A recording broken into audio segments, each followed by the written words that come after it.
In 1987, Patrick Bateman, a young and wealthy New York City investment banker, spends most of his time dining at popular restaurants while keeping up appearances for his fiancée as well as his circle of wealthy associates, most of whom he hates.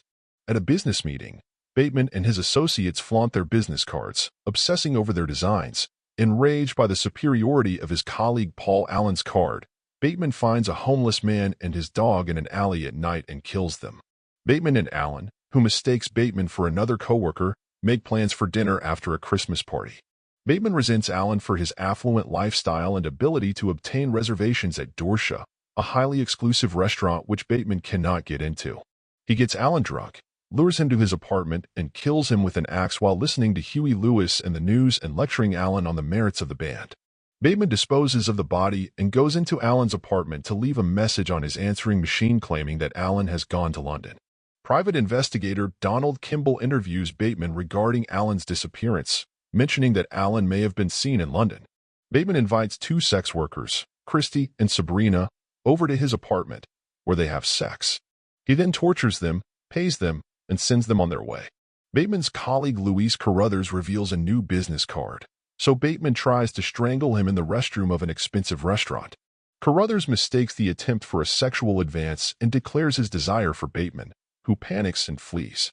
A now suspicious Kimball conducts a second interview with Bateman, who then murders a model and puts her severed head in his freezer. The next day, he invites his secretary Jean to dinner, suggesting that she meet him at his apartment for drinks. Bateman is about to kill her with a nail gun when he receives a message from Evelyn on his answering machine and desists.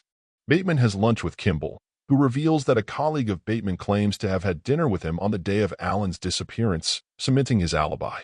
Kimball remarks that the idea of one of Allen's friends murdering him for no reason is simply not believable, to which Bateman nervously smiles. Bateman brings Christy to Allen's apartment, where he drugs his acquaintance Elizabeth before having sex with her and Christy. When Bateman kills Elizabeth, Christy runs, discovering several female corpses as she searches for an exit. A naked Bateman chases her and drops a running chainsaw on her as she flees down a stairwell. Soon after, Bateman breaks off his engagement with Evelyn. As Bateman uses an ATM, he sees a cat. The ATM then displays the text, "Feed me a stray cat," so he prepares to shoot the cat. When a woman confronts him, he instead shoots her. A police chase ensues, but Bateman shoots one of the officers and blows up a patrol car, killing the other policeman.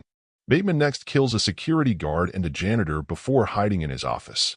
He calls his lawyer Harold Carnes and frantically leaves a confession on his answering machine, claiming to have killed 20 to 40 people and eaten some of them. The following morning, Bateman visits Allen's apartment to clean it, but he finds it vacant and for sale. A realtor cryptically tells him that the apartment does not belong to Allen before asking him to leave and not come back. In a state of hysteria, Bateman calls Jean, then goes to meet with his colleagues for lunch. Meanwhile, a horrified Jean finds detailed, graphic drawings of murder and mutilation in Bateman's office journal. Bateman sees Carnes and mentions the phone message. Carnes mistakes Bateman for another man and laughs off the confession as a joke. Bateman clarifies who he is and again confesses the murders, but Carnes says his claims are impossible since he recently had dinner with Allen in London. An exhausted and uncertain Bateman returns to his friends. They discuss dinner reservations and muse about whether Ronald Reagan is a harmless old man or a hidden psychopath. Bateman, unsure if his crimes were real or imaginary, realizes he will never receive the punishment he desires.